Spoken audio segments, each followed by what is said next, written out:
The Pledge of Allegiance.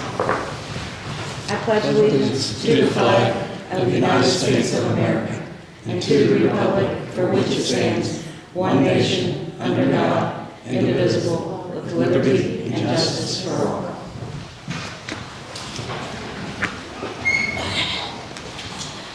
Okay, let's start off with roll call. John Estridge. Here. Chuck Campbell. Present. Bridget Hayes here. Coaches should be coming. Earl Moore. Present. Oh, is that Echo going to be here the whole day? Okay. No, I'm done. Sorry, my bad. It's okay. All right, first off is approval of the minutes as sent by Gina for the regular meeting on March 16th. I make a motion that we approve them. John made a motion to approve. Is there a second? A second. Chuck second. All in favor? All opposed? Motion carried.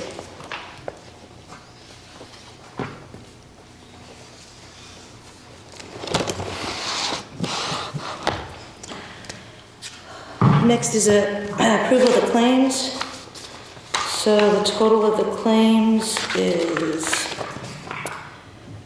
$717,715.86.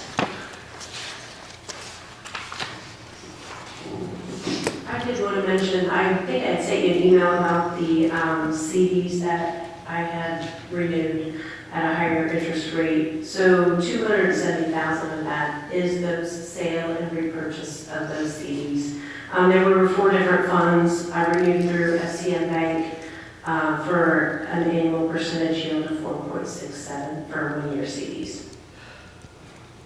Thank you. Yeah, you did mention that, or you did send an email out. I think you mentioned a couple other things, but I read so many I might be confused. So some of the other larger expenses, this period did cover 2 payrolls. So I wanted to make that point That's to what you it as was. well. Also the purchase of the skid loader, and then the body case purchase, as well as the health grant. Our portion for the community coordinator's fees of $10,000 was included. So those were some of the larger items that were on this set. I did notice a lot of purchases for the golf course, so it seems like we're stocking up all of our supplies, getting ready for the season to start, so that's another purchase. Can I get a motion to approve the claims? I make a motion we approve the claim. Chuck made a motion to approve. John seconded. All in favor? All opposed? Motion passed.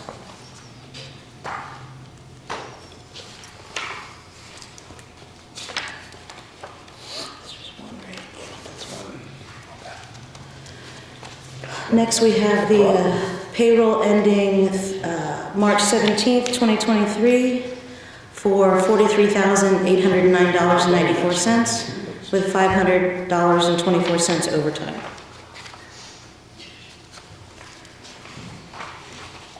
I make a motion to approve the payroll ending 3/17. Is there a second? Second. John seconded. All in favor? All opposed? Motion carried.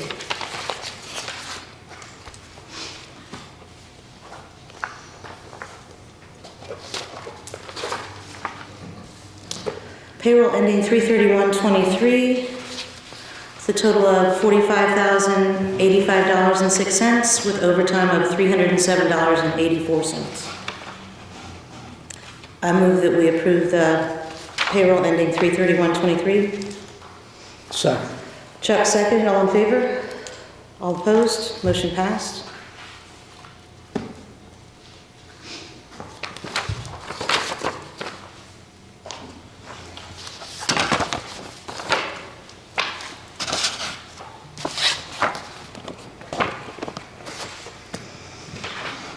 Next is the second reading of the ordinance 2023-4 recertifying election districts. So this is the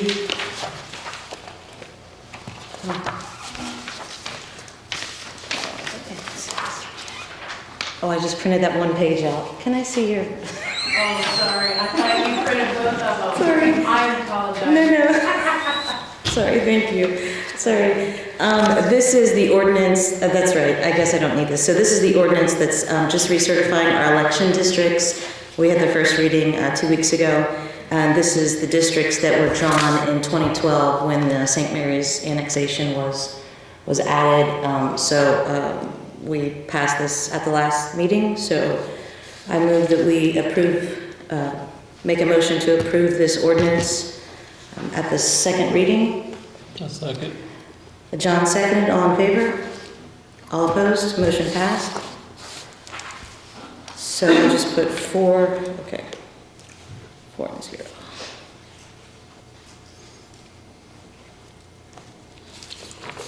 Oh, I should print it out on the both pages. Well, I can You'll put them just print that first page again, thank you. Sorry about that. That's all right. I was trying to save paper at home, Gina.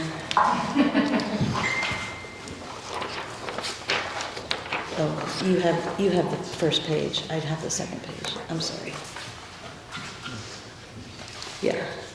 Well, you don't really need it, we just need your We just signature on need the a second, signature. yeah, my bad. Next, we have Aaron Crow from RQAW as the first presenter. If you want to come up to the podium and hopefully the mic is on, if not. Sorry. Thank you. Thank you. Is it okay if I take this? From you? This is your copy. Can I have it? Yeah, you can, if you need it, yeah. I'll just put it in this section. Hello, everybody. I don't know how close to stand these things. Thank you, Bridget, for the introduction. Thank you guys for allowing me to stand up here and present.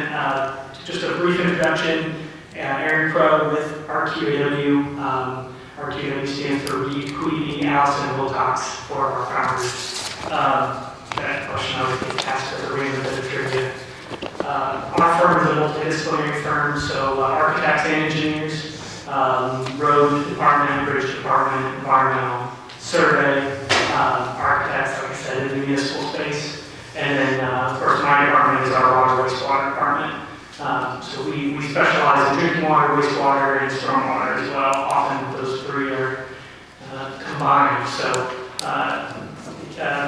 Bridget and John have talked to both of them to begin discussing some drainage concerns near the golf course. And before we get into developing task orders and begin doing work, I wanted to present to the council an on-call. These on-calls are not retainers. They are buckets of money established annually, usually, of a defined amount that the town council spends out of for our services through task orders. And so all this is that we're presenting to the town now is an on-call, so establishing that bucket of money. After now that we've done the site visit, this afternoon, we have a better idea of scope and can actually put together that first task order. So, like I said, the renewal period is annually typically. You guys can determine those terms. And what we set initially after some conversations with Bridget is 10,000 as an not to exceed amount. Again, up to discussion. That's how it's phrased in the on-call contract. So could you kind of talk us through about this is, I understand, a 10,000 in a bucket for now, and then you would do the task orders and submit invoices to Gina, who would then take it out of the 10,000, right? Okay. Correct, and it's billed hourly, so Okay. once we establish that task order, say it's 3,000 or 4,000, if we don't spend that amount of hours, we don't spend, the town is not on the hook. Gotcha. For that money. So, based off of our conversations today, which are, very preliminary, how long would it take you to, I guess, the task order, the first one, you figure that out and come back to us? Yes. Or how does that work? That is also up to the town council. I've done a few on-calls at this point. Each town council is different how they'd like to have it set up. The town council can elect to just have, this is what's presented to the council, and then give somebody the sign authority to approve task orders as they come through. Again, it's up to the town on how they want to actually establish those task orders. Otherwise, then you would have to come to another council meeting, present the task order, if you guys all agree, then sign away. Okay. Exactly. I know you're not gonna wanna answer this, but is there any way that you could give us any kind of estimate off of the first task order? Turn off the recording. I know, we're not gonna hold you to this, just because as I've told you before, I'm new to this task on-call, for professional services, so I just really don't know how it works. Yeah, and off the cuff, non-committal, 3,000, 4,000 is my high-ball number. Okay. To explain a little bit of what's involved. We talked about, any time dealing with stormwater, you have to establish an acceptable level of control, is the term. That level of control is based on a design frequency of storm, meaning how intense is the storm, what's the likelihood that storm is going to come in the next 10 years, in the next 25 years. So in our conversations, the scope would be to understand how much flow is coming to that retention pond for a 10-year storm and for a 25-year storm, and therefore how much would overflow, and then what the size of the pipe would need to be coming out of the retention pond for those different levels of control. And then once we kind of establish sizing, done our hydraulic calculations, then it's understanding the construction, the cost estimate, because in our conversations, the ultimate goal of this first task order is to be able to present to the town council an estimate of what here's a suite of projects, and here's the short-term thinking, here's the long-term thinking, how much is it going to cost?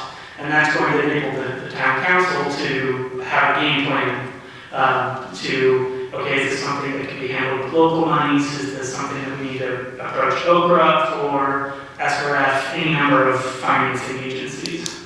So that first budgetary estimate really just gives you all the ability to game plan from there on what your next step would be. Okay, thanks. Anybody have any questions for him?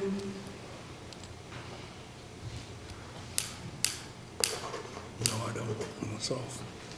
No questions.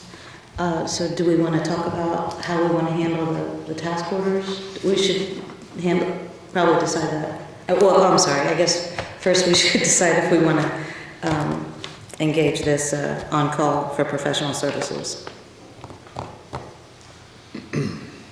I make a motion.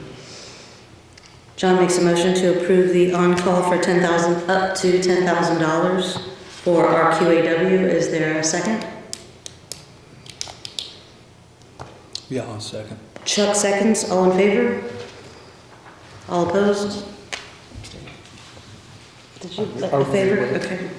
Motion passed. Okay, so the on-call is good to go. Curtis abstained.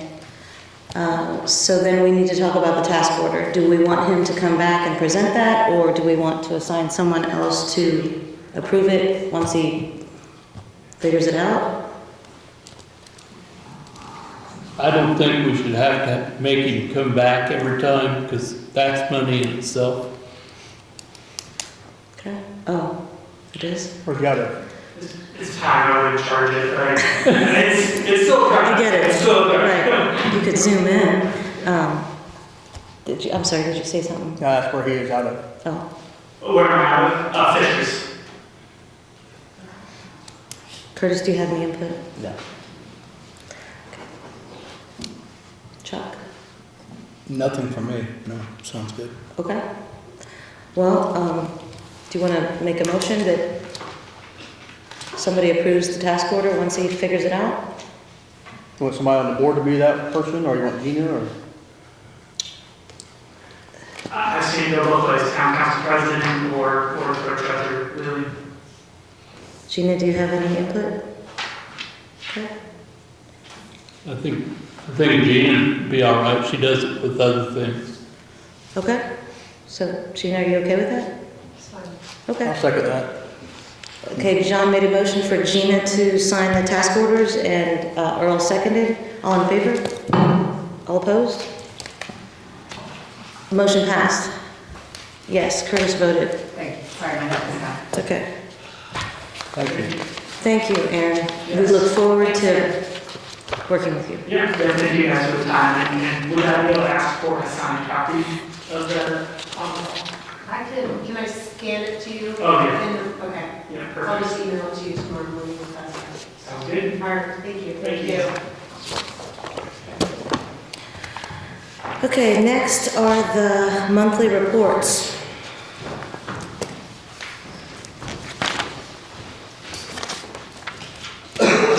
So I just want to say I'm very, very happy with our department heads and their monthly reports. I don't know if you guys are, but boy, I feel so well informed. I just want to say thank you to our department heads. You guys did a great job. I really, really, really appreciate it. I mean, I don't know, how the council wants to, do you want to, we're just so happy. Do you want to say anything about the reports? Do you want to highlight your departments that you guys interact with, or do you want to just move on? Well, considering this is the first time I've seen them, I can't really make a educated decision right now. Well, then we will work with these reports as time goes on. If you want to highlight something, or That's fine. if you want to say something about your department that you liaise with, please do so. Yes. I made just a couple notes. So the first one is the police department have body cams up and running, so great job. They participated with active shooter training at the high school. That's awesome. And they submitted 11 cases to the prosecutor for 2 months, right? This is a 2-month report. That was great. Wastewater is interviewing their applicants for their open position. And they're going to have a new sludge press demonstration this month, which is good. See, the Preserving Main Street grant will begin the bid process, and advertising should be happening extremely soon, maybe end of April or May. And then, of course, the Preserving Main Street sent out the letters to the town informing them about the event that's happening on April 11th. I'll talk about that in a minute. That was a big project, so good job. And then the golf course is up and running, getting ready for the season to start, and they're having employee meetings and getting everything going. So they also, the golf course, and so this is going to be another kind of work in progress. One of the things that the community has asked for is the monthly reports on the golf course. So kind of figuring out what the best way is to do this. So Ron keeps these numbers every day. So instead of, we don't want to do daily numbers, that'd be kind of crazy. So I just want to say the revenues for January, February, March. So January revenue was $3,013.29. We were closed a lot of the days. February's revenue was much better. It was $15,653.27. I think that's right. I just have it broke out. Yeah. And then for March, I have $33,604.69. That's what I think, if I read your report right, but I haven't really talked to you about it. So for the yearly total, they have $60,528.70 so far. I think I guess that I should have just said that number. So those are just kind of raw numbers, and from what we found out from Gina, is that the numbers that we can get from Ron don't include, I guess, all of the credit card receipts. So she had slightly different numbers for that. So golf now takes a percentage. So the settlement, what There we go. actually Or is it is lower? on Ron's report is what is sold, but what hits our bank account is just a Is- fraction less. Oh, a little bit less. So we're gonna. It's not like a huge amount. Yeah, okay. Well, we'll figure that out, okay. So then, what I think we agreed to is that Gina would then provide the expenses, not every month, but once a quarter, and so this is our first quarter. So the expenses for normal operations are $584.15. And then those costs that are outside normal operations are about 45. The heavy equipment, what was that one? That was a mower? Mowers is here. Oh, gotcha. And then the water line for 2,600. So it's the beginning of the year. Those will all get better. Thank you for putting in the work, and I'd like to maybe figure out a way to put it a little easier so it's all on one page, because right now it's on two, and then we can post it on the website like someone asked to do. I can do like I did that annual report and just put the revenues up top and then. That would be lovely. Bottom. That would be thank you. Just combine them. Thank you so much. Okay. That's that. And then the fire department also submitted their report, and they did 22 runs for the month of March and 164 man hours, and they had 2 training sessions. And just a reminder that their last breakfast until the fall is April 16th from 7:30 to 12. So we have that, which is good. Okay. All right. I'd like to add one thing from the fire department. Oh, good. Last night, the American Legion, Brad Hurdle, he was recognized as the Fireman of the Year for his 25 years of service. Good deal. That's great.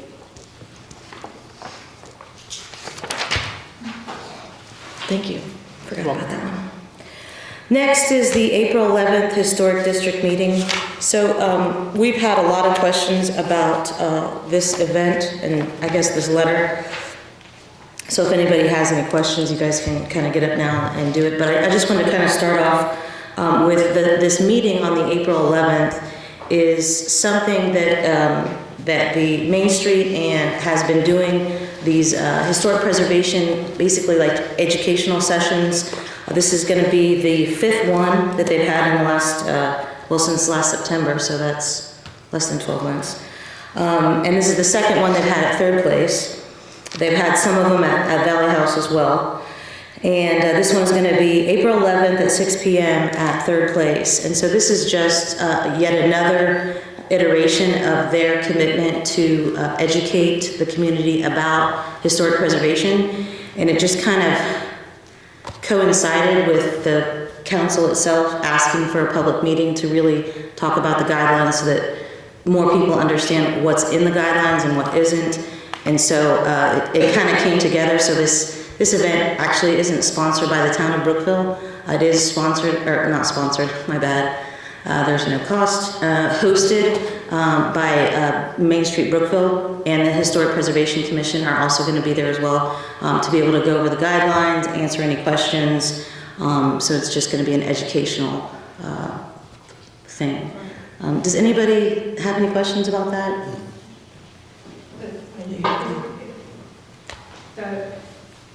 So, yes, I know exactly what you're saying. And so Main Street Brookville, actually our first one was November 1st of 2021. And then in 2022, we had 3 events, one of which was a historic homes holiday tour that we had. That was one of our first events. And then this will be our 2nd one in 2023. And so as Bridget said, the whole purpose is just to give an opportunity for our community to learn more about the importance of preservation to our community. And so this particular one, in the past, has been hosted by Main Street Brookville, and this one is going to be hosted not only by Main Street Brookville, but also by Indiana Landmarks. Oh, sorry. Thank you. Thank you. Sorry, did you, Victoria?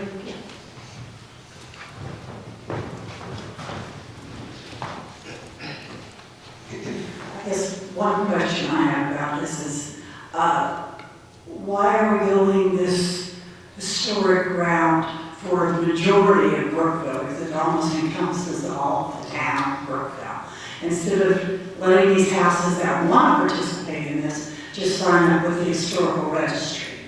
And, why should all of us be burdened with this when we have no desire to be viewed as a historical site? So I just don't understand that. It doesn't make sense to me. Thank you for that question. I actually was going to say something different at the beginning, I forgot. So, sorry for the history lesson, I'm not very good at history. John should really be saying this one, but back in 1975, the historic district map was created by John Newman, thank you. It was created by John Newman, and he submitted the entire town of Brookville, which is what the map is currently, in 1975 as a national historic district, and it was approved back I think approved in 1977.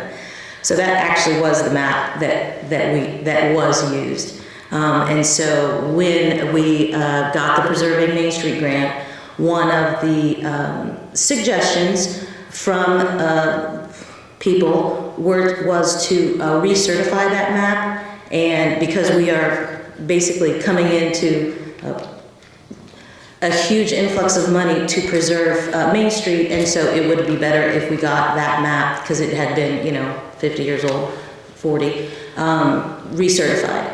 And so I'm pretty sure because it kind of started then, it was just kind of continued on.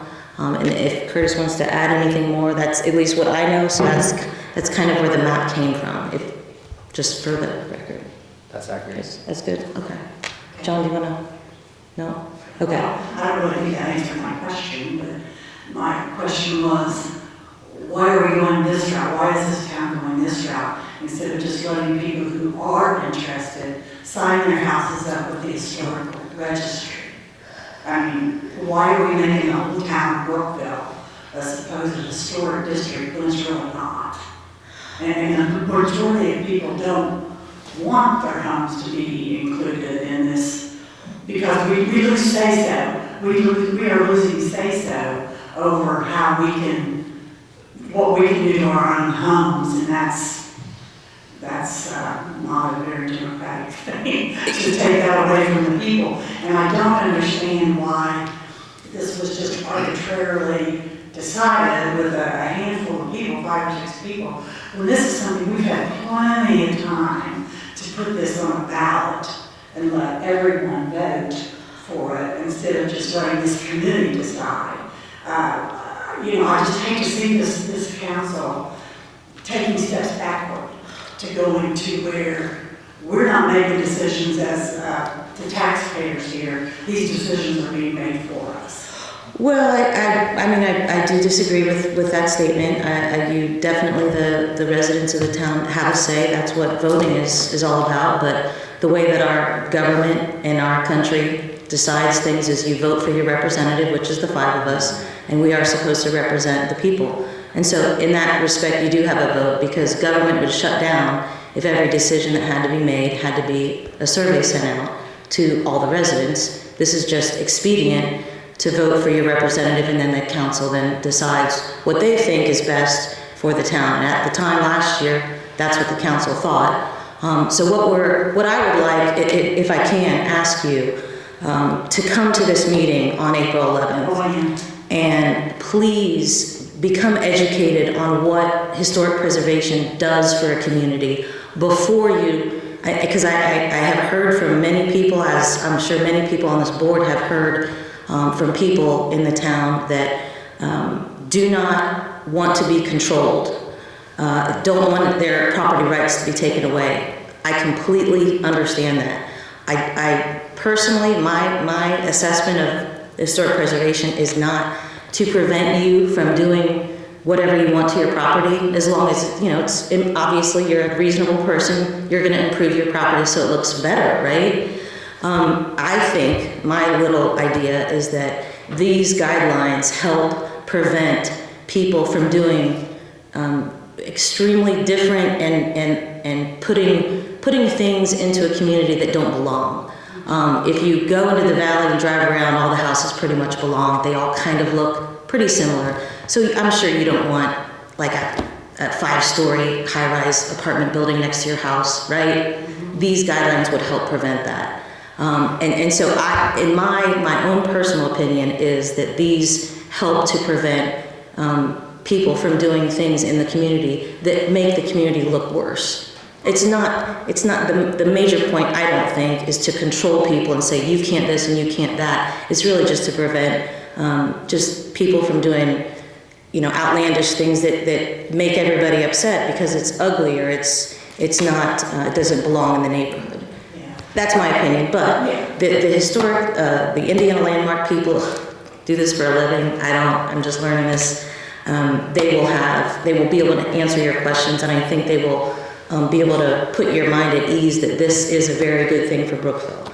But I will wait until more people hear from them and read the guidelines before, I would hope that before the board even considers doing anything different, because I think there's an education that needs to happen that didn't happen last year, and we're trying to overcome that.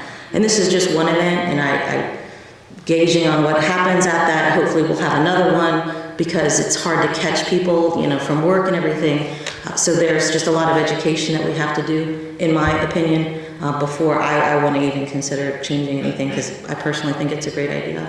So. Well, I did do research on this, like what pros and cons of this kind of district that what's being proposed are already being. It's already approved. Yeah, a done deal. Yeah. And the letter that we received, it did present some, the pros of doing this, look at these positive things. However, during my research, I found that there was an internet article that had those very reasons to, the pros right out of this article. I mean, it was almost verbatim, which I thought was funny. And that somebody with intelligence about this, whether or not intelligence, but knowledge about these kinds of districts, couldn't be a little more knowledgeable on what they were saying, instead of having to look on the internet and take out, oh, well, here's the pros. There were cons listed as well. One being that, taking away your ability to make decisions for your own home, particularly if you have contrary people on your board that, it's my way or it's the highway. And then there were some others that we'll talk about. I hope we are able to have that discussion, but I really just want to make sure that we get educated first. Yeah. And I really think this April 11th meeting will provide that. So if you don't mind, if we can kind of hold off on debating it at this point, and we can definitely have those conversations at a later point, because I think that this is going to be key to the people that really want to find out about what's going on, because the Indiana landmarks people can. We all need to be educated Yeah. to it, but we have to make sure that we're getting those sides of the story, not one side. Well, and that's why we encourage everyone to attend and be able to ask those questions. So, just a side note for the council, I'd asked Lynn Flutterman about it because I didn't know if everybody wanted to go or some people wanted to go. And I would like to go personally to video it and put it so that everybody can see what's happening. But she did say she recommended that we didn't have a quorum. And I'm like, even though it's an educational session, and she said because people may be asking questions of the council at this meeting, she would rather that the council not have a quorum there. So, does anybody want to go to the meeting? Yeah, I plan on being there, I haven't heard anything. So John wants to go, and Earl wants to go, and Curtis wants to go. It'd be considered a chance encounter. I mean, if it's not a public meeting, it's no different if we go to the commissioners meeting and you're there and I'm there. It's considered a chance encounter, so long as we're not making an official decision or acting on behalf of council. If we're all planning on being there, you can simply advertise a special meeting of the council where we take no action and just have an I information. don't think it'd be a special meeting. If Lynn's worried and it says we have to have a quorum, or we can't have a quorum, Okay, then let's have a special meeting, that's fine. Okay. Can we, Gina, can you do that, just special meeting, nothing on the agenda? So Bridget don't contact us. Gina looks funny. Oh, yeah. we can't do it. Pardon? Huh? Advertisement requirements. No, tomorrow's a holiday. Tomorrow's the holiday, and then the weekend doesn't What's the count either. holiday? Good Friday. Good Friday. We're off on Good Friday? Oh my gosh, when did that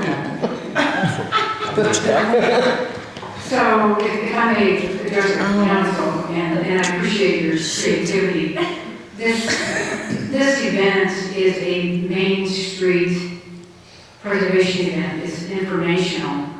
And I really would like to keep it as a Main Street event. It is. Okay, We just all want to come to your awesome event. I appreciate that. And as long as there's no confusion with everyone, this is exactly what this is. Are you saying the public is not invited? Well, actually, we are absolutely thrilled that so many people are here. What I'm hearing is a special Brookville Town Council. Well, we just put that to bed here. We can't do it. We don't have But enough you time. can't do it anyway. We can't do it. Okay, well, so it's off the Yeah, John, this is a public event, and it's advertised in our Facebook and everything else, and I don't know why you're making the connection, or that's my question. You said you wanted to be a Main Street event. I didn't know if that meant that you just wanted the Main Street members there or the public. Oh, no. The Main Street event is, the more the merrier, is how we would like to have it. And, Maybe we can start the event by saying there are board members here, but don't ask them any questions. And they're not going to reply to any questions anyway. And if we so desire at our next meeting to actually have a meeting about it, then we'll invite the public, and the public can then we can interface with the public at that time. And I may or may not come, so I think it would be considered a chance encounter. I don't know if everybody's got their schedule planned for Tuesday, but I would say if it's a chance encounter, it would fall underneath that exception, so long as we're not taking official business or hearing from the public to make official business, and we're just attending a... So you're not sure you're going to go? It would be, And John, I guess you're not sure you're going to go either? I'm not sure if I can go. You're not sure? Earl, are you sure you're going to go? I have it planned. Okay. Earl's the only one that's. Well, I'm going to plan it because I'm... I was requesting by So Jeff two that I of should us is not go to a quorum, this so- special meeting to learn more information about it, so that's what I'm going to do. We're just trying to cover our butts, Nancy. Okay. Well, if Earl and I are definitely going, and John and Curtis aren't sure yet, then that's that. should be good. Okay. I'd like to make one more comment without going up to the podium. You've asked us, the taxpayers of the town, to keep an open mind. Well, I think we are asking you guys to do the same. And just for the record too, I think that when the former town council passed this, it was about preserving the history, and it was part of the grant. I think that I acknowledge the fact that it was a rush decision, and that we may or may not have had all the facts, and that I wanted them to come back and address the board so that we have all the facts, because, you know, as they've started to pass the COAs, there have been questions, and I think they're valid questions. So I think that, at least in my opinion, I have an open mind. I've seen the COAs in person. I've had a property that I've built near you, where we have to do it a certain way. And I do agree with Bridget that it does protect the town, to where if I wanted to build a modern, home that looks completely out of place and out of character, this is the way that it protects those homeowners around it that have these nice historical properties. I just think we have to be mindful that, to try to respect people's property rights as well, and to where, if the guidelines can be amended, or if something can be amended, and it's the best course that this board decides to do, then I just have nothing wrong. So I just wanted to address that from the board's perspective before. It came with a $2 million grant. We were all about that. It was, promised to preserve those historical features that we all felt valuable, and I think most of the people in the audience do, and probably the town council now do as well. I got a little bit more information now that it has slowed down a little bit. So. Okay, moving on to the complaint procedures. So what I would like, and maybe you guys that have been on the board for a little bit can help me understand here. So the board, I have noticed that the board gets a lot of complaints about codes, about neighbors, about investigating this and that the police are investigating this or that. Is there any procedure that we're supposed to be following, that you guys followed, that provides some kind of feedback mechanism? Like if somebody complains about somebody else and they investigate, is that ever followed up? Is it part of something that we get back with the person that complained, or provide them with any closure to their complaint? Or, hey, we looked into it, but it's not a problem, so is there any? Okay. It's changed so much. I mean, we attempted, years ago, back when Daryl and Mike were on there, to clean up that section of the code, to give a more streamlined process for the complaint process, and it hasn't been. Okay. So we don't have a great system in place, if that's what you're asking. Okay. I've made complaints on behalf of other people, and I don't know that they're followed up with. Okay, so I would like to ask the board if it's something that we can do is create a policy of some sort to figure out, when a complaint comes in, what happens? Does it go to the police? Does it come back? Who follows up with the homeowner or the resident that made the complaint, so that our residents so it seems like we're getting back with them and we're doing our job, because at this point, I don't know really how it's supposed to go. The other point I wanted to make was that Tokyo Marine, the risk analysis, risk control guy who did some kind of look at the town and our procedures way back in 2021, gave a letter to Gina, and he gave it to me. And one of the suggestions that he had for us to kind of mitigate any negligence on the town's part is to come up with some kind of log or some kind of procedure to track complaints. This includes stuff like, hey, I found it, one of the swings at the swing set is broken. Okay, we told Brent fixed it, we wrote it down, we told the person that complained, hey, it's fixed. Something as easy as that, so that we know the day we fixed it, so if somebody falls, we know we actually fixed it or whatever. Same thing with, I guess, property code complaints. So I guess I just want to ask the board if it's okay if we maybe start that with thinking maybe Jess, or I don't know, Gina and Chief Mitchum. Maybe we can ask Tim to sit down and just come up with something that we all know and understand, so we're tracking it. One of the things the APC does in the county is they literally have an Excel spreadsheet with a list of all the code violations, how many letters were sent out, where it's at, who's been taken to court. So I feel like I would like to start something like that if you guys think that's a good idea. Or what are your thoughts? One thing would be to make sure that, say, fire chief or police chief or whoever is on board with doing this, because I know recently we've had smoke complaints from out houses and that they refuse to investigate it. Okay, we'll ask Chief Shires also to maybe we'll have like a couple of planning session meetings or something. Mm-hmm. If you think that's a good idea. It's definitely worth looking into. Yeah. Right. Yeah. Guys are good. Okay. Need to do something. Go, Jess. So myself, Shires, and Terry, and Tim, And me. and Bridget. Does anyone else want to help? If they do, they can email. Okay, that's right. If they do, they can email Jess. Yep. Okay. Thank you.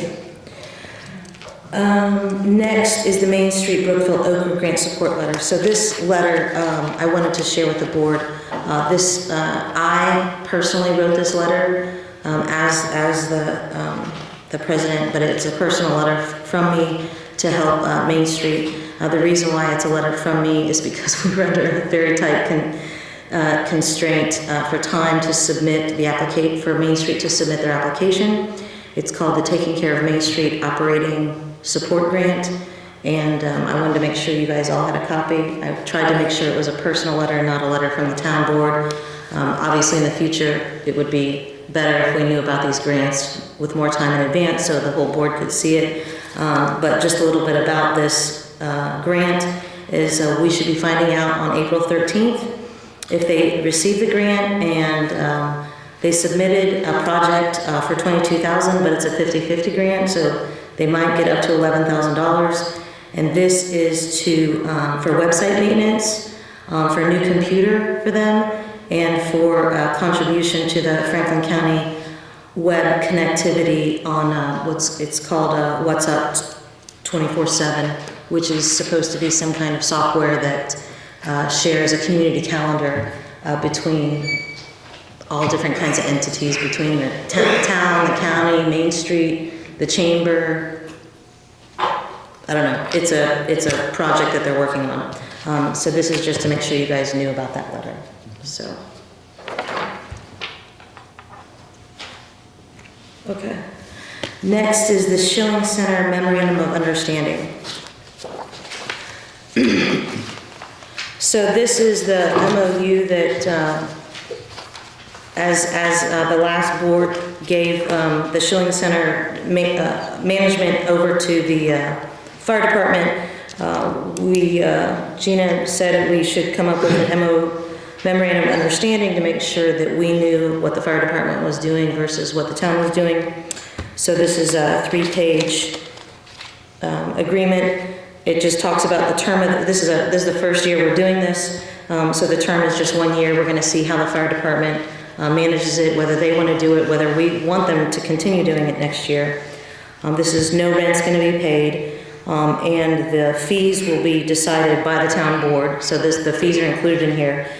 So they suggested that there be some fee increases because, as far as we could tell, the fees for the Schilling Center have not been raised since 2000. So the 1 hour for the Schilling Center would be the same, $133. 2 hours would be $197. 3 hours would be $401, and 4 hours above plus would be $535. And then large events would be $642. So that's the pricing. The revenue will be paid to the fire department, and then the fire department will take care of minor repairs. And then if they had major repairs, they would come to the board and get the quotes and ask us for the major repairs. And then they will provide the town with an annual report at the end on their expenses and their revenues.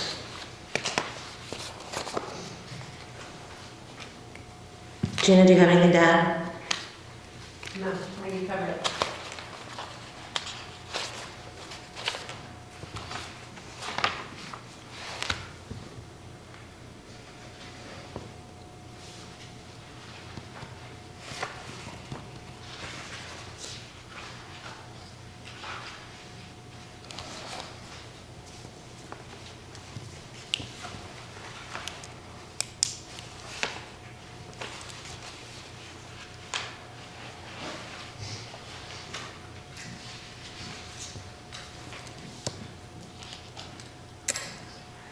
So I'd like to move that we approve this MOA with the Brookville Volunteer Fire Association. Is there a second? I'll second. Can I, Discussion, of course. how much were the fees raised, Gina? I have it. Okay, thanks. Sure. So previously, the 1 hour, it wasn't raised at all. Previously, the 2 hours was $187, and we're raising it to $197. 3 hours was $240, and we raised it to $401. What? 4 hours was $374, and we raised it to $535. And I don't have anything for over 4 hours, $642. We didn't have a large event fee. Oh, okay, so that's a new one.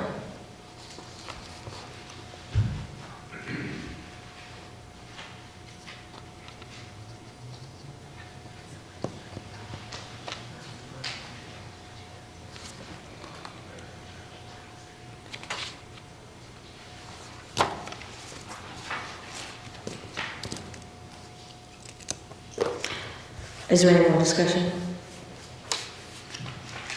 So, all in favor? All opposed? John Estridge opposed? Motion passed?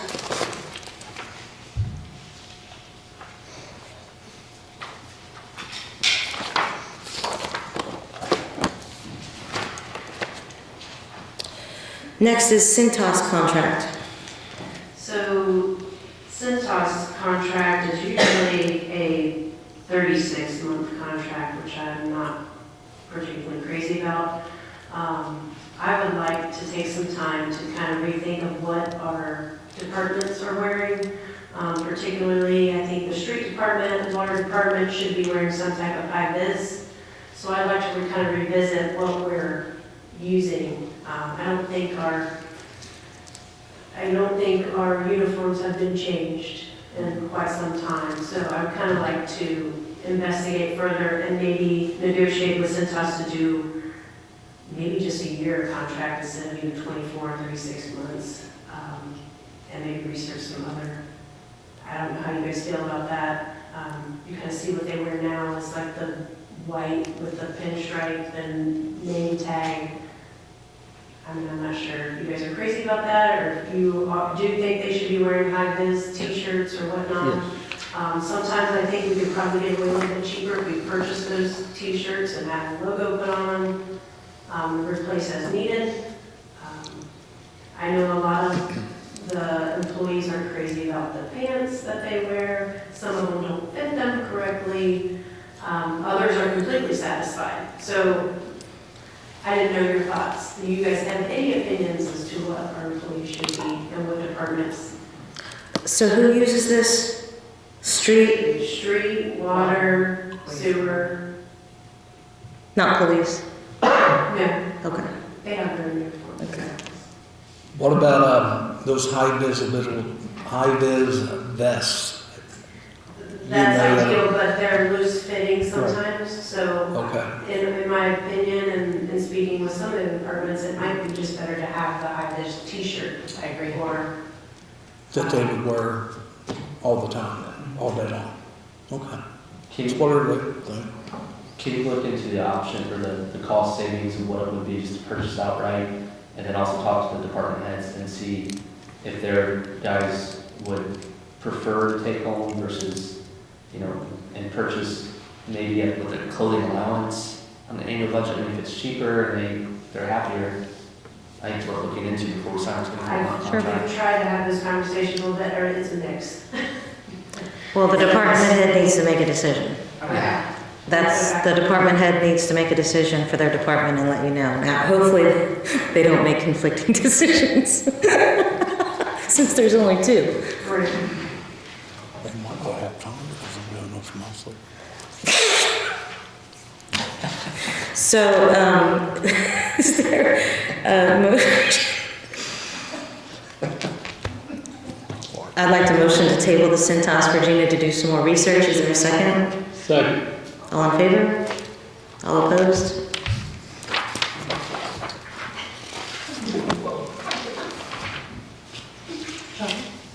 Security cameras. I guess this is me? Okay, cool. Thanks. So, we got a couple quotes for security cameras for the new police department building for a total of 15. And one of the options, since the current police department already has 12 cameras installed on Main Street, the one quote is to remove those 12 from that building and then buy 3 more and then put them on the new police department building for a total of $2,700, and that would include the clouds. No, it wouldn't. It would not include the cloud services. It would all be on the server in the building, Yep. which is not ideal. What they currently have now. Is what they currently have. Thank you. Is what they currently have now. So that's $2,700. Then we have a second quote, both from Great Plains, by the way, to purchase 15 new cameras and install them on the new building with the cloud services of $25.99 a month. And that total cost for that purchase and installation would be $4,999.45. So with Chief Mitchum's assessment of the building, we need 15 cameras. And so we need to decide which, do we want to move them from the old building to the new, or do we want to just buy new? So Chief Mitchum, if you want to give us your 2 cents, that'd be great. Will this include cameras on the street department? Street department cameras?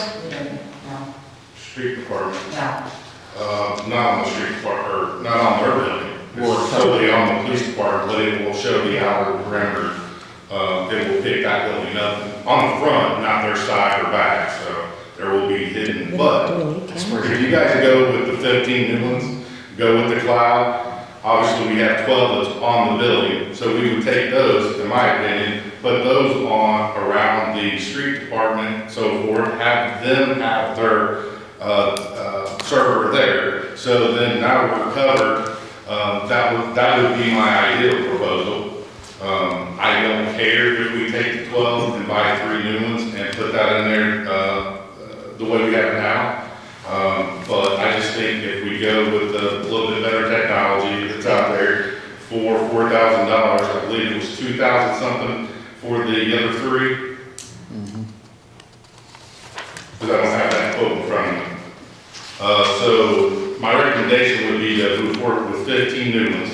Place those, use those around the police department, get a quote to have them move 12 of those and put them in the locations around the street department, and even throw a couple over by the pool area because they're better cameras than the ones they have right now. That's my opinion. So to move them and reinstall them, on this quote, it says $2,100 for the 12. But what I'm saying is, if you guys buy the 15, we Plus the actually 15. have 12 Yeah. already, so we might as well utilize those 12 on the street building. And if we have 1 or 2 or whatever, we can go ahead and put that on the pool area and see what kind of quote that would be for that. I'm just saying we can use that without wasting any money as far as the cameras we already have. So those cameras are ours to keep, Yeah, should we purchase the new? We purchased them, as far as I'm concerned, They belong they're to our us. cameras. this $2,100 is just the labor to take them down and move them. And I have no idea. Doors on the back side of the street. Right, I was gonna say that too, sorry to interrupt you. I don't think we need 12 cameras at the street park.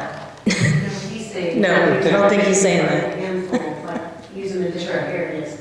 But what I'm saying, if it covers the front of that building, street department, I mean, it might not be an issue for having cameras there. As long as the front's covered. Yeah, I think so too. I mean, there's a door on the end, but you would still see somebody pulling up or going, I don't know.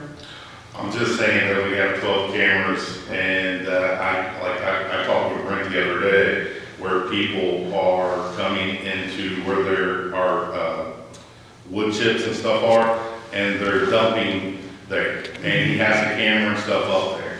And he had talked to me about enforcing and maybe doing some extra patrol there, catching them. Obviously, we can get them on camera, so forth. So that would be He's a having great trouble area so to put more cameras in and out the whole, which would be great, and that would benefit Brent. So I'm just saying, we've got 12 cameras, we could utilize those. Yeah.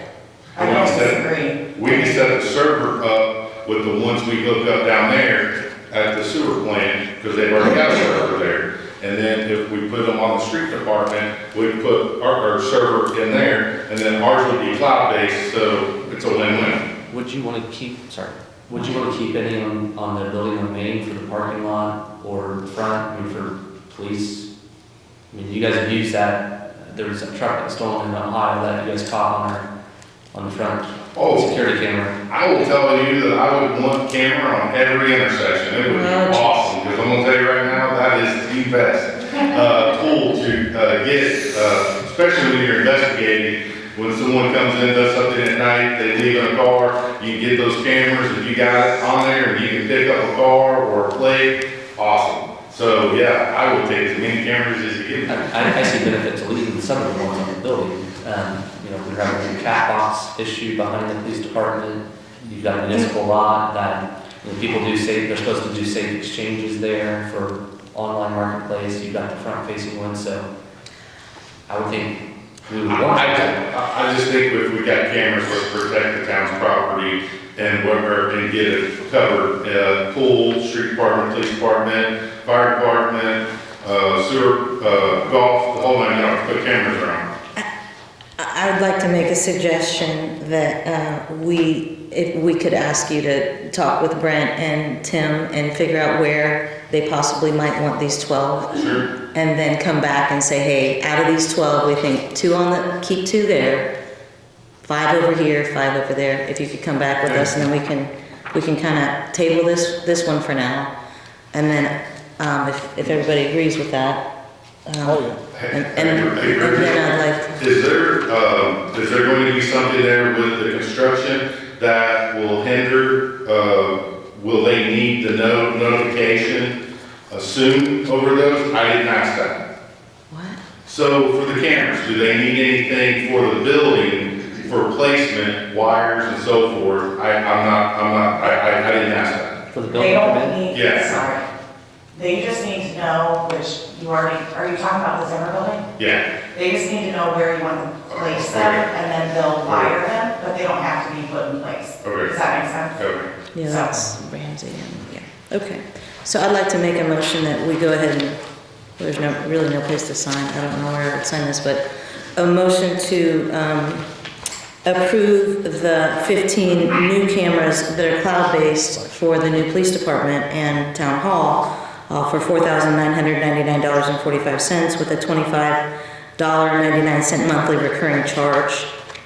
I make a motion to approve that. I'll second your motion. Earl seconded the motion. All in favor? All opposed? Motion passed. So I'll just initial this. And then we'll just table this one and you'll get back with us on where you guys think we should do this well. Okay. Thank you. Next is you, new hires. So we had 2 positions to fill, we just finished up the process. My 2 picks out of that process, one, Levi Muckridge. He has been in law enforcement for a while. He got out of law enforcement. He didn't go through the academy. He has worked with us.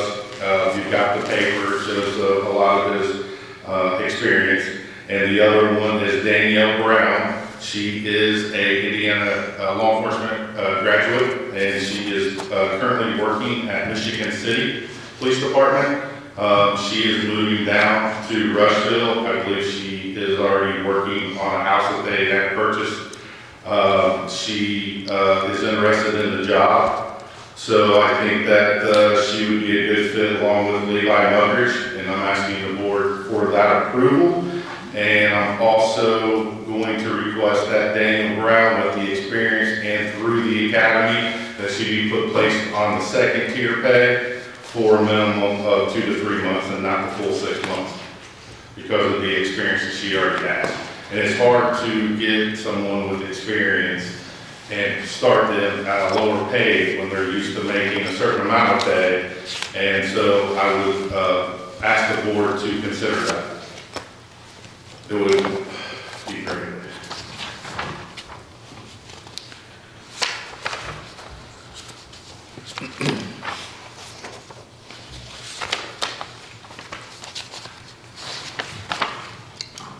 Hey Terry, I have a question about Levi. Yes, When he worked for the Franklin County Sheriff's Department, how long ago was that? Do you know?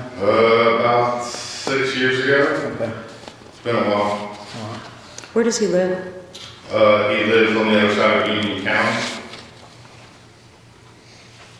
Like in another county?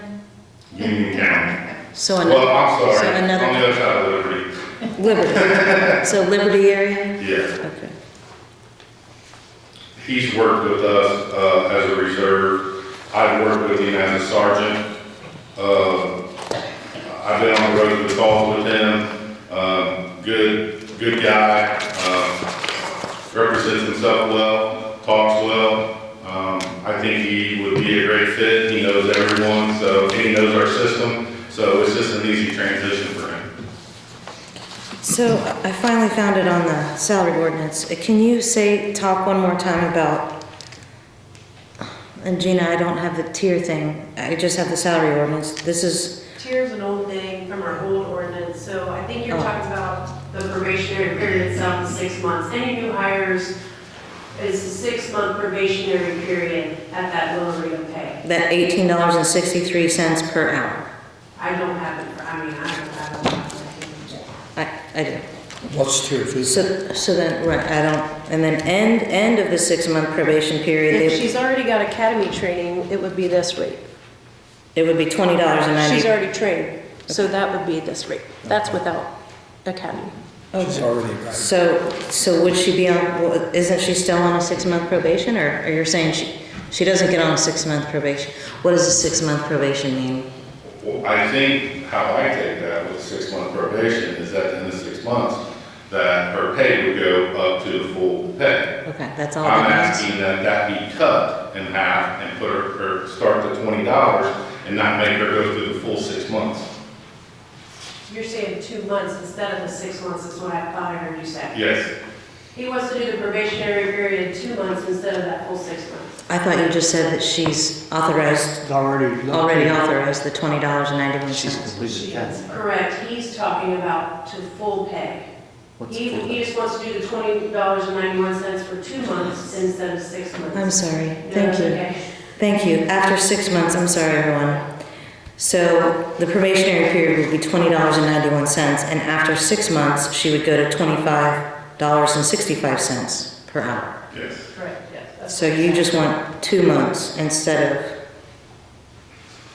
and Is there any other? through 6 months of employment.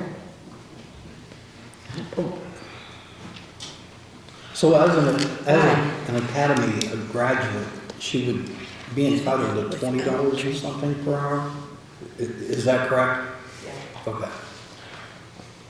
We can keep her on 6 months, I just wanted her pay to change within, after 2 months. So after 2 months, we can raise her pay to full pay. If you want to keep her on probation, we can do that.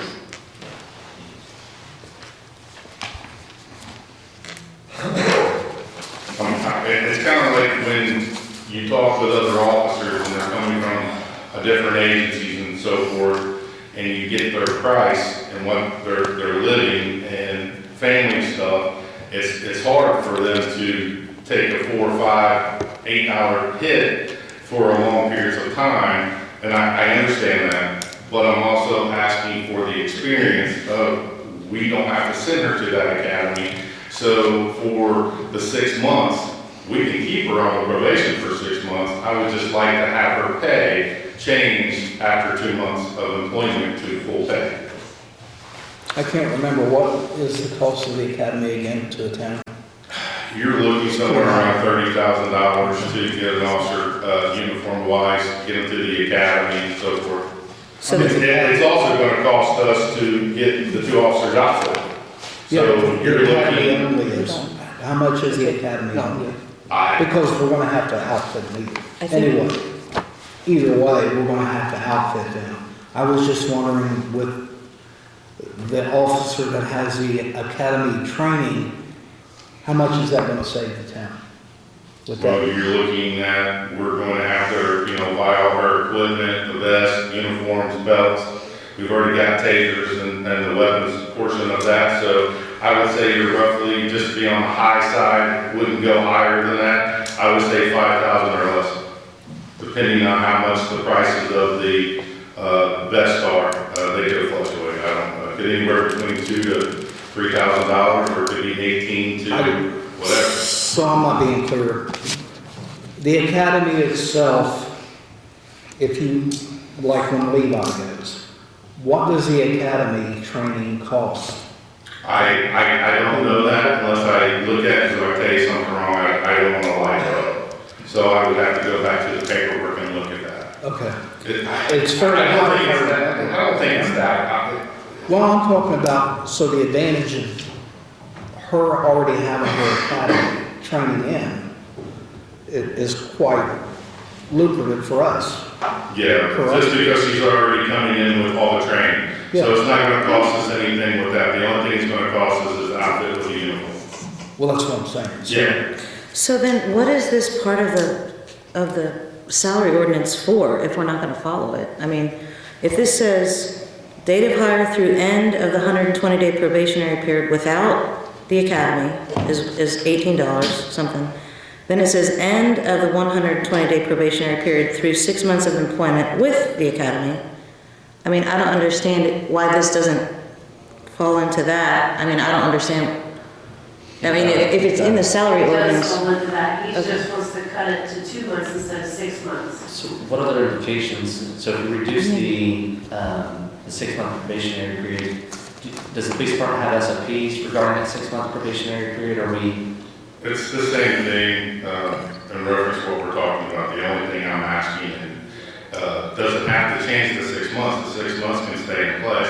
I was just asking if the $20 an hour pay can change to the full pay after 2 months, instead of waiting till the end of the 6 months. Well, how about we meet in the middle and start 3 months. I'm okay with that. So I'm just confused, because the only thing the probationary period does for us is just salary. Right. Right. So is there anything else that we're waiving? I'm just making sure that we're not waiving something that they have in their procedures. Like, does it take 6 months to onboard them with our systems at your department? Because I think that would be, there's obviously a reason we're not paying them the full rate during a 6 month probationary period. So what is she condensing down in a 2 to 3 months period of time that someone else is in? Well, basically, a 6 month period would be where we would put them, like, say, Levi. We would put them through a 40-hour pre-basic. We have to get a hold of the academy. We have to get that downloaded through the academy. We have to get all that class put together. We place him through that. That takes 40 hours. He has to go through the firearms training, the driving portion, a portion of the traffic law, a portion of the criminal law. Once he passes all that, he then is able to make arrest and considered a police officer in the state of Indiana. He has a year of the date in which we hire him to have him enrolled in the academy. So that's how that goes. So the 6 months is basically the field training portion, going through steps to see if they are performing their duties and if we're going to keep them. If basically that probationary period is really for us to determine whether or not they're capable.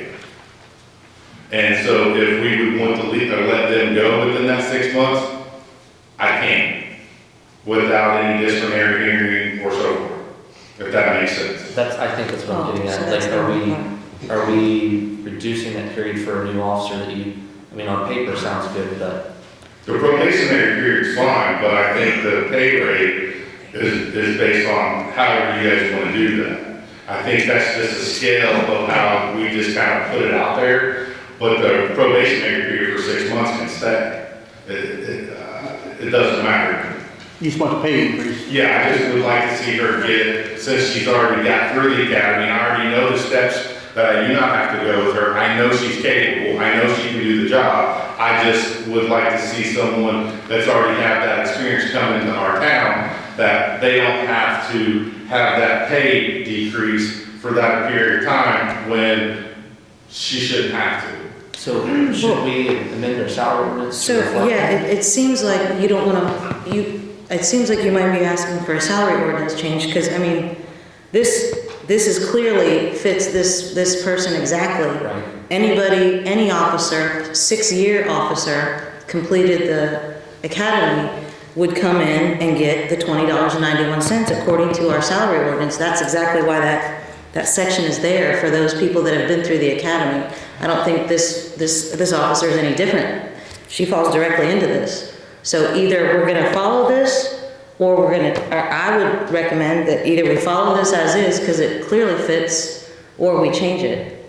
But I'm not seeing a reason why to change it. It seems pretty If you're legit. advocating that it's hard to find an experienced officer that fits that criteria for the town of Brookville, and that would be best suited for the town of Brookville to adopt or to amend our salary ordinance so that you can hire a well-trained officer, I would be in favor of that request. But I wouldn't be in favor of just going against the salary ordinance unless we're going to amend it for everybody, just to make it fair. Because how do you determine the next officer that comes in with similar experience? I want to follow the ordinance or change it. So the amount that you're wanting to pay her, how much is it different? $20.91. He wants that for 2 months. And then after 2 months, he wants $25.65. And what's it say in the salary ordinance? I just read that. That's what it says, okay. About $5. Yeah, about $5 an hour. Right. So could we amend the ordinance to be, if you are an Indiana law enforcement graduate, that your rate would start, but at the end of 3 months, you get full pay instead of going through the full 6 months? I would agree with that. Or scale up. Sure. Low, middle, and that way you can still monitor progression of the officer fitting in with our systems, if that makes sense. Ultimately, it's your request as the department head for us to modify that, and then we can entertain it. So what do you think is?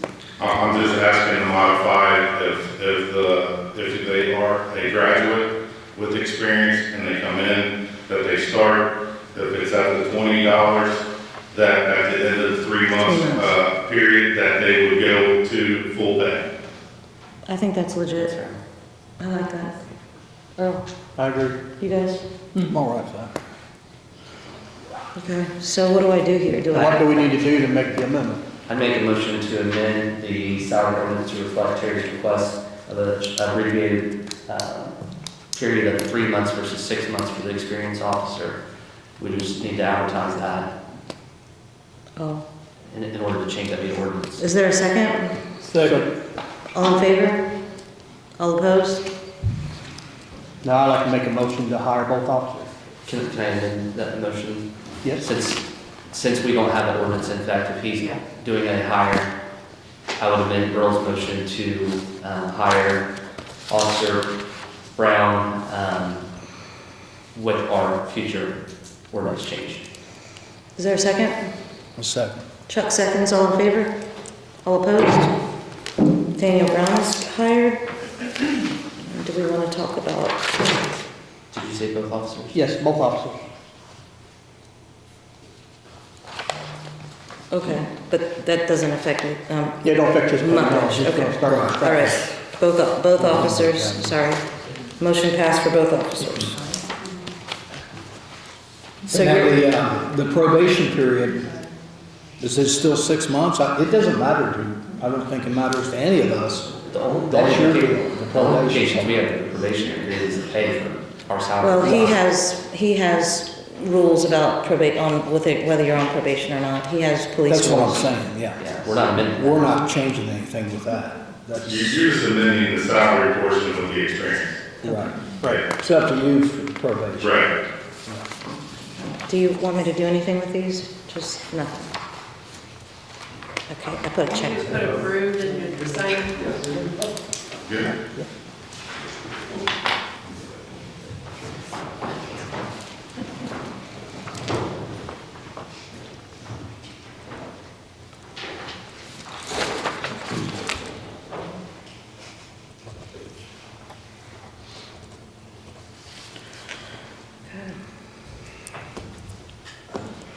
Next is building permit number 983, Rachel Vanderbilt. So he has a staircase that leads to the back of their house. They want to turn that staircase into a mudroom, so they're going to use the existing concrete slab that's already there and build off of that into a mudroom. So on the back maybe of that application should be pictures, drawings. Yeah. And this will be contingent upon an approval from the Historic Preservation Commission. And they meet on, unless we have a special meeting, they meet on April 18th. Which is backwards of how we usually do. It's usually that the COA is approved and then I bring the COA with the building permit to the council. So it's backwards, but we've done this before, where we've approved a building permit contingent upon COA approval. So does this have anything to do with the filming of their house? Some, but I mean, regardless, they were gonna do this work. They came today for their before shots. The construction on this wasn't gonna start till the end of the month anyway, which the HPC is going to meet before then. But I personally just didn't wanna wait until the 20th for you to approve it if they wanted to start on the 21st or 22nd. So I thought if you could approve the building permit contingent upon the COA approval, that just kind of skips a step of them having to come back 2 days later and get the approval. When are they meeting again? When are you meeting? We're meeting on the 18th. And again, they said construction at the end of the month. I was just trying to get ahead of it. If they wanted to, if we meet on the 18th and it's approved, we already have this portion done. So technically, if they wanted to start on the 19th and 20th, they could. They're doing other renovations, right? They are. And when are we gonna, if it's possible, I'd rather them go through the Historic Preservation Commission first before coming to us. So if the board approves this tonight, I would only hope that this is an exception and this is not becoming a routine. No, and it's not. We've done this one other time. Okay. And I literally got that email from Jared today that said, just remind the board and yourself, me, that this is not typically how that's done. They are doing other work, however, some of the work that they're doing is repairs. So they're not changing anything. So that would not require a certificate of appropriateness. So this is the only portion thus far that requires the COA. So again, I was just trying to get ahead of it because we're meeting now. They're meeting on the 18th. Repairs don't require COAs? They do not. If you're repairing something in the exact same form, then it's not going to require a certificate of appropriateness. So they're repairing columns is the point I'm trying to make. So They're not making changes, they're just repairing them. repainting, resurfacing? Yes. Same material. I mean, it's not really, they're not adding material, I think. I honestly don't know what column repair is, but I know that they are, Jared met with them, went to the house, looked at it, talked to the people that are going to do the work.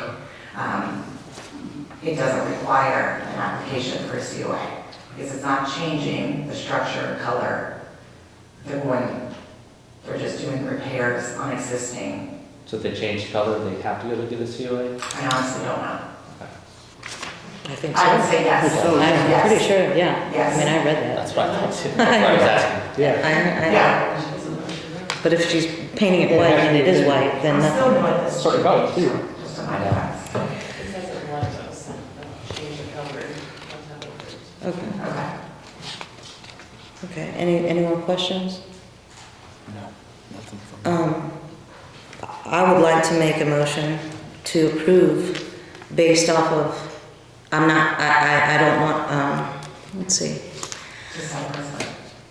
I make a motion to approve this residence for this outside staircase with the understanding that future permits will go through the historic preservation before coming to the town board for all renovations on this particular property from now on. Sure.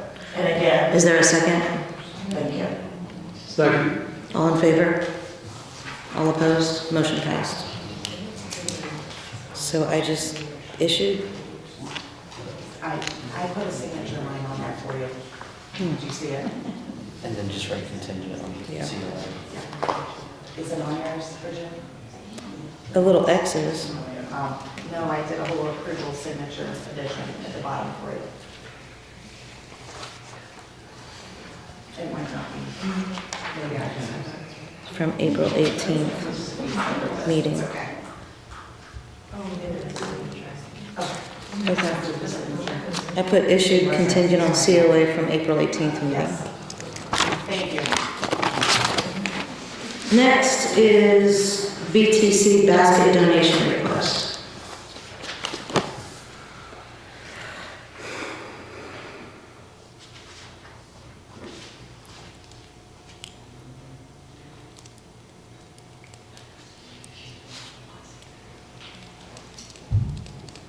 Do we have a policy on this?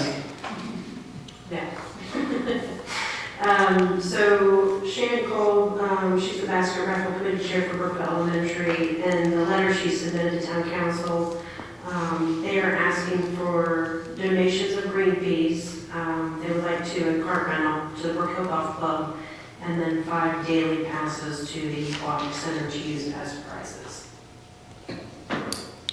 Is there any precedence, either yea or nay, prior to this? Yeah, we donated passes, not to the Brookville Hounds Pack, we've donated passes to other organizations for the pool, the aquatic center. So we donated daily passes to the library while we were utilizing for the reading program because we were utilizing the conference space. So those were just daily passes that we had given them. And then the watch center was the first season pass that was in, I think, last year. I think it'd be good to have a policy minimally, if they're 501c3s, trees registered or something that would allow us to, otherwise we deny one. We deny one. It is my opinion, and I'm sure it's not going to be popular, but I do not think that this money is our money. It's their money, the taxpayer money. I don't think people pay property taxes and income taxes so that people like us can donate to whatever cause we want. I think this is a worthy cause. I think it's an awesome thing that's happening. I just don't think it's appropriate for tax dollars to be used to donate to them. If you want to donate as an individual person, by all means, let's do it. I personally don't agree with giving away tax dollars to one organization. If we give it to the Hounds Pack, we give it to every organization and every kid in Brookville, and then we give it to every charity. And I love all the charities. This town would not function without them, for sure. I just don't think I don't think it's an appropriate use of tax dollars. I am also very open-minded to anyone else that wants to convince me otherwise, but for some reason, I just don't think it's appropriate to use tax dollars that are supposed to be used for sewer, police, fire, wastewater, providing services. I don't think this is a good idea. Do you see any difference though, like when we donate free space to Main Street organization? I mean, they're a nonprofit, and they should be paying, but they don't. So. They are, in my opinion, an extension of what we do in the town of Brookville because they are, their main focus is economic development on Main Street, and I consider them, from what I've learned so far, is that they are unpaid employees of the town that do the town bidding on Main Street with all the businesses. I'm definitely not arguing that. I think the Hounds Pack would be an extension of the school corporation, which is an extension of the Brookville town. So, and I disagree. I think I gotcha, and we can disagree. It's either maybe an all or nothing policy, or become a policy where we can have, an opinion. Well, remember, I got up here at the last year and asked for money for the American Legion, which was for fireworks for the residents of the town of Brookville, and I was denied by Chuck. And no, I'm just kidding. But I was, and I understand why I was denied. But I think this would fall into that category versus Main Street. I think they're in a whole separate category. They are not a normal nonprofit, in my opinion. Do you have something to add to this conversation? I just want to know what tax dollars are you giving up? It's like, you're not giving any money, it's just future revenue you're giving up. Well, that they would pay to the town. You're not giving any tax dollars. I think we are, because we're using tax dollars to keep the pool and the golf course open. Without this small amount of revenue, I know, we would have to use the tax dollars that we collect to pay those fees. So it's not a direct tax dollar, but it's like it's just the next step. So when the library comes and asks for their donations, we're going to deny that too? Well, so this board used the library and they didn't charge us. And that's what Gina said, that I guess to me it was kind of like an in-kind. They didn't charge us for it. We didn't have anywhere else to meet, or they didn't have anywhere else to meet. So they provided that. I wasn't on the board. I said yes. To answer your question, if you're asking my opinion, the answer is yes, I would deny it. I'm not saying it's not a worthy cause. Oh. Just one other thought. State your name, so I didn't ask Derek to. Sure. Janine Higginbotham. Full disclosure, I'm a parent of children in the corporation, and I'm also a teacher. I've never been to the golf course, and I've not been to the new pool facility. Perhaps if my family won a basket, it would encourage me to go visit the golf course, go visit the pool, and later on maybe I go and I spend my money there. So just having that goodwill and opening up to somebody that maybe wouldn't have thought of in the first place might make you more revenue in the future. So just a thought. Good point. Thank you. Good point. Let's go to that taxpayer. I've seen other communities too do like promotional ordinances. So I don't know if you want to do something like an up to amount to curb the amount of requested donations, but you could set a limit. So basically, like you could say in that promotional ordinance, first come, first serve, up to whatever. That's just a suggestion. I'm just saying I've seen other. Oh, you mean like for the whole year? Correct. Whoever, like, because I think, don't we normally give to, there's safe passage and, is that it, just safe passage or safe passage and staying alive? We also donate for the use of our center to the Works of Mercy in itself. But we're already donating to nonprofits. I think we just got to make an informed opinion of when and where, and maybe come up with a policy that protects us and allows us to say no to some organizations, not every organization. I mean, Well, if you say yes to some, you should say yes to all. No, it's not. I would make a motion to approve this request. And just so we make sure we have the right amount on here, it says 2 donations of green fees, and how much is that? 30? $60 for. 60 for both? Yeah. And then 5 daily passes to the Heat Memorial Swimming Pool is? $8 each day. So 40. So that's $100. Curtis made a motion. Oh, Brian Patterson, Frank County resident. If you guys want to table this tonight, that's up to you, but I will donate the money to pay for this right now so you can work on your policies and procedures for the future. So I'll allow this for them. thank you, Mr. Patterson. So. Curtis made a motion to approve the $100 gift to the Hound Pack for green fees and 5 daily passes. Is there a second? A second. Chuck seconds. All in favor? All opposed? Motion passed.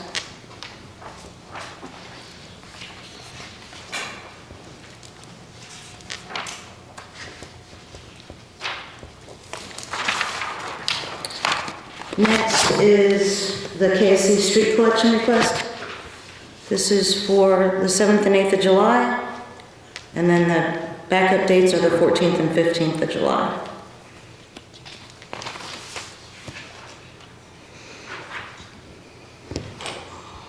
That's for Main Street and Mill Street. We've always allowed it in the past, as far as I know. I don't see. No one else is doing this on these days, Jim? We usually allow 1 per month, and nobody has a street collection in July yet. Okay. I think the only other one is the Humane Society, and yours is in September? Okay. Okay. Chuck made a motion. Motion to approve. Is there a second? Second. All in favor? All opposed? Next is Red Man Wounded Warrior Walk request. So they've been coming to the town park to hold their Wounded Warrior Walk annually and always request to use the park trail and the bottom distal shelter free of charge. So I think on Saturday, July 8th, from 9 a.m. to 2 p.m., they would like to utilize the bottom distal shelter, and it is available.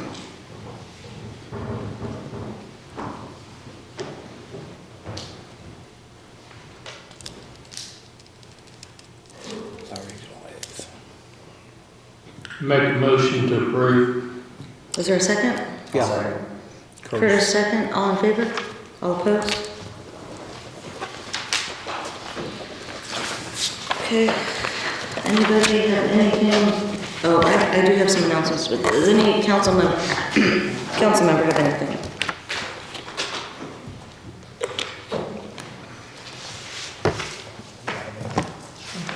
Anything? Anything else? No? Sorry. Already passed. Next meeting. Go ahead. Ratio sent, I don't know how many, but a handful of property owners emails yesterday with their construction documents and questions on whether those documents are okay, if they want to make changes, if they had questions. If so, I think that they want them in, obviously as soon as possible, so we can possibly, our deadline, I think, for completing the construction documents for the construction phase of the Preserving Main Street grant is April 26th. Not a set in stone date, but they did send some emails yesterday and the day before to property owners. I've gotten some responses back, questions and things like that, which Ratio would handle, not necessarily me, but just thought I would give you an update on that. Are all the property owners still included? 10, 9, Nobody's dropped out yet? 11. There's 11 actually. But no. Thank you. Yeah. I would like to ask Gina to send a letter to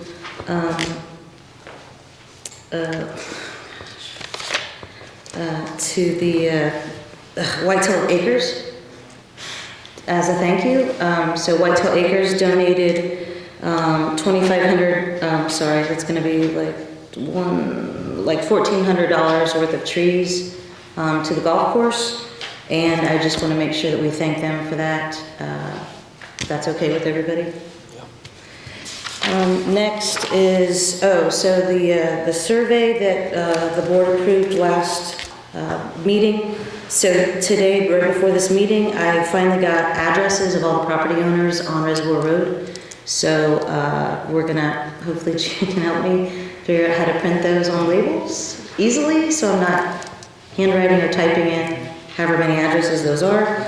So we'll be printing out that survey and sending that out to the property owners very shortly. Update on the new police department building is that the permit from the last meeting, they actually submitted the permit on that Friday. So it's been going and it's still in a pending process for the permit to get approved. So that's in the works. I got a request from a citizen to put a Facebook post out that is, you tag it as featured, that lists the dates of our actual meetings, if that's possible. So like when they first come on our page, the very first thing they always see is the next meeting date, or next meeting dates, if you can, I don't know, list that somehow, if that's all right with everybody. So just a couple of things that I did recently is I went to the Main Street America convention in Boston with our Main Street, with Brian Noah, the president of Main Street Brookville. And we learned a lot of amazing and incredible things to do on Main Street or for our community. And we went to probably, I don't know, 15 or 20, maybe even 25 different sessions of like 30 minutes, 45 minutes, an hour and a half on different topics. And so we are preparing a, basically a brief back, sorry, I don't know whatever word it is in the civilian life, brief back to everybody to let you guys know what we did learn and maybe some suggestions on new projects or different strategies that maybe we want to look at, including in our community. And then I also went to, on Tuesday with Main Street Brookville to visit the Lieutenant Governor, and so she could present Main Street Brookville with their National Accreditation Certificate, and that was pretty amazing. So Nancy, do you want to show us the certificate? She said I'll bring the certificate so you can see it. Yeah, exactly. So Bridget, thank you very much for the recognition, but there were 5 other communities there. 2 communities in Indiana leveled up to a nationally accredited Main Street, and 3 are positioning themselves to be accredited for in 2024. So it was a great turnout. Representative Lindsay Patterson was there. Oh look, there she is. Yeah, to congratulate us and everything, and then also Senator Jeff Ross was also present there. They were invited by Lieutenant Governor as our elected officials to be there. So thank you. It's their session, so it's not easy to bring away. So Lindsay, thank you very much for doing that for us. And so it was a great time. It was very great to be recognized for all the work that we've done. We are the only town in Indiana that is a nationally accredited Main Street, and we are by far the smallest population to be an entry point to Main Street. So a lot of credit goes out to the community and everybody that has been working to bring us to where we are. So thanks. Thanks, Nancy. Great job. Last but not least, for those of us who saw the concrete being poured on the sidewalk to school project over by Riverview Apartment or Riverfront Apartments, that is being poured. That was poured. So the only thing that we have left to do is fix the entryway into the county highway department that apparently was not done correctly. Their little boy continues to scrape, and so Larry Smith, the county engineer, said that they'll think about, they're going to have to negotiate with us on when to take down that old state highway garage next to the fire department until we fix the highway department entrance. So I thought that was good. Isn't that illegal? I mean, it's already been pre-negotiated, there's a timeline in place. Apparently he wants to renegotiate the negotiation. So those are all my updates. Are there, Do I need permission to start the application process for secretary since I've got this, the hiring process out of the way with law enforcement? I need to start with the application process with the secretary's position. Do I need a vote for that, or can I just do it when I have time to post it? I think you should bring that to the next meeting. Next meeting? Yeah. Okay. Thanks. Thanks. Are there any other public comments? Or any public comments at all? Public comments? Comment away.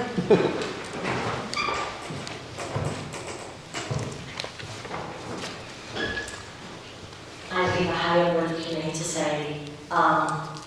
Chief Mitchell had called me last week with an issue that we have been dealing with for years, and I think everybody has been grumbling about, for lack of better words, analogy,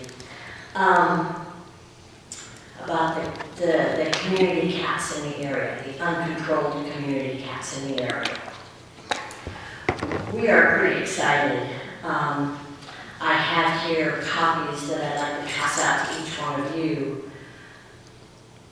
Pet Friendly Services of Indiana had approached us in the middle of last year, and they have picked Union, Fayette, Rush, Franklin, and Decatur counties, 5 counties. Pet Friendly Services of Indiana with a grant provided by Jody Bernard Foundation. It's a national philanthropic organization that focuses on controlling the population of cats. They want to throw $40,000 to Franklin County to get cats spayed and neutered.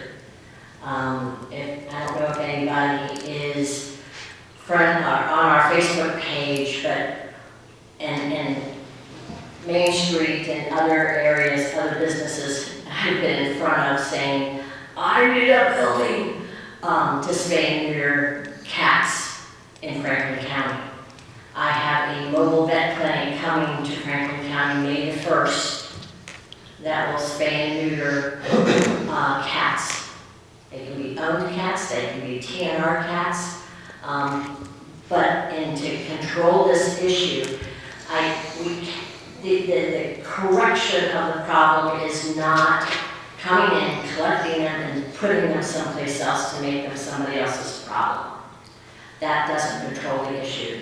There's proven facts that exacerbates the problem. If you remove them, there's more that's going to come in. So the best handling of the problem is to get them fixed, let them live out their lives, and they will, community cats don't live that long, and, the people in the communities, I know of, there's down behind the old,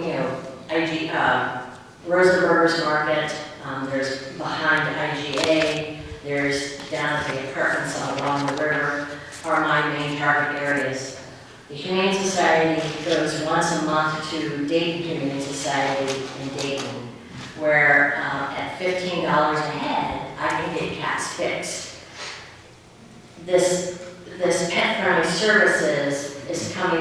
help funding of that. That they're not helping us do what we've been doing for the last year.